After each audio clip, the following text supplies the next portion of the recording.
السلام علیکم، امید ہے آپ سب خیر و عافیت سے ہوں گے۔ تو آئیے آج کی آیتیں شروع کرتے ہیں۔ بسم اللہ الرحمن الرحیم وَلَوْ أَنَّهُمْ أَقَامُوا التَّوْرَاةَ وَالْإِنْجِيلَ وَمَا أُنْزِلَ إِلَيْهِمْ مِنْ رَبِّهِمْ لَأَكَلُوا مِنْ فَوْقِهِمْ وَمِنْ تَحْتِ أَرْجُلِهِمْ منهم أمة مقتصدة وكثير منهم ساء ما يعملون۔ شروع اللہ کے نام سے جو بڑا مہربان نہایت رحم کرنے والا ہے۔ اور اگر انہوں نے قائم کیا ہوتا تورات کو اور انجیل کو اور اس کو جو کچھ نازل کیا گیا تھا ان پر ان کے رب کی طرف سے، تو یہ کھاتے اپنے اوپر سے بھی اور اپنے قدموں کے نیچے سے بھی۔ ان میں سے کچھ لوگ ہیں جو درمیانی یعنی سیدھی راہ پر ہیں، لیکن ان میں اکثریت ان لوگوں کی ہے جو بہت بری حرکتیں کر رہے ہیں۔ جو آیت آگے آ رہی ہے اس پر غور کیجئے اور اسے خود پر بھی منتخب کر کے ذرا سوچئے۔ یعنی ہم نے انہیں تورات اس لیے دی تھی کہ اس کے احکامات کو نافذ کیا جائے۔ اسی صورت کے 7ویں رکوع میں اس کا مفصل ذکر ہم پڑھ آئے ہیں کہ کسی طرح انہیں حکم دیا گیا تھا کہ اپنے فیصلے تورات کے احکامات کے مطابق کرو۔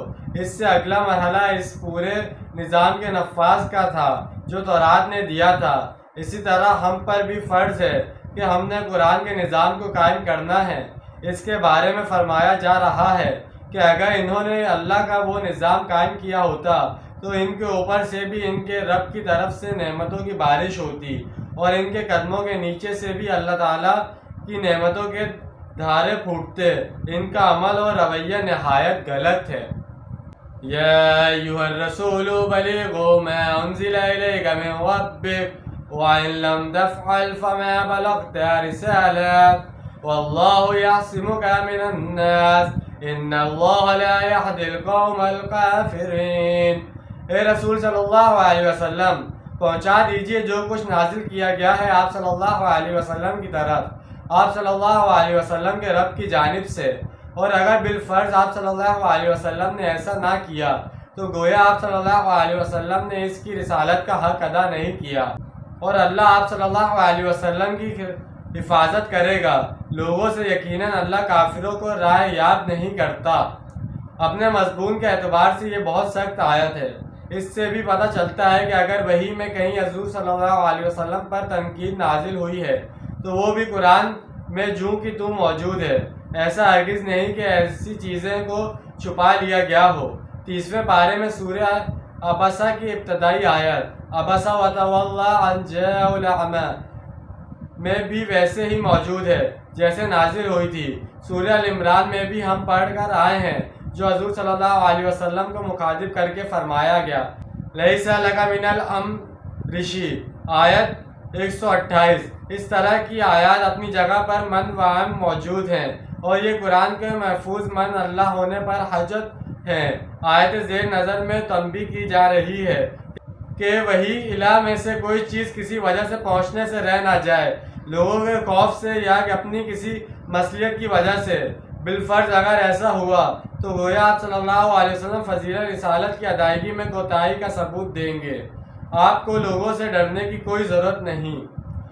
قل یا اہل الکتاب لستم علی شیء حتی تقیموا التوراة والانجیل وما انزل الیکم من ربکم ولیزیدن کثیرا منهم ما انزل الیک من ربک طغیانا وکفرا فلا تأس علی القوم الکافرین۔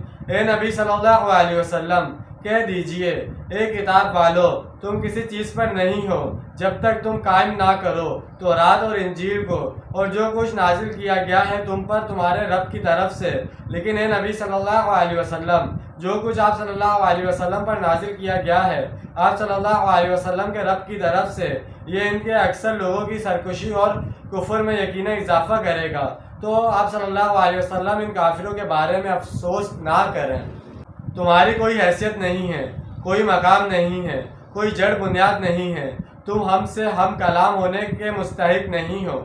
اب اپنے لیے اس آیت کو آپ اس طرح پڑھ لیجئے: قرآن کے ماننے والوں، تمہاری کوئی حیثیت نہیں۔ تم سمجھتے ہو کہ ہم امت مسلمہ ہیں، اللہ والے ہیں، اللہ کے لاڈلے اور پیارے ہیں، اللہ کے رسول صلی اللہ علیہ وسلم کے امتی ہیں، لیکن تم دیکھ رہے ہو کہ ذلت و خواری تمہارا مقدر بنی ہوئی ہے، ہر طرف ہم تم پر یلغار ہے، عزت و وقار نام کی کوئی شے تمہارے پاس نہیں رہی، تم کتنی ہی تعداد میں کیوں نہ ہو، دنیا میں تمہاری کوئی حیثیت نہیں، اور اس سے زیادہ بے توقیری کے لیے بھی تیار رہو، تمہاری کوئی اصل نہیں، جب تک تم قائم نہ کرو قرآن کو اس کے ساتھ جو کچھ مزید تم پر تمہارے رب کی طرف سے نازل ہوا ہے۔ قرآن وحی جلی ہے، اس کے علاوہ حضور صلی اللہ علیہ وسلم کو وحی خفی کے ذریعے سے بھی تو احکامات ملتے تھے، اور سنت رسول وحی خفی کا ظہور ہی تو ہے۔ تو جب تک تم کتاب و سنت کا نظام قائم نہیں کرتے تمہاری کوئی حیثیت نہیں۔ یہ بھی یاد رہے کہ خود حضور صلی اللہ علیہ وسلم نے ہمیں دیا ہے۔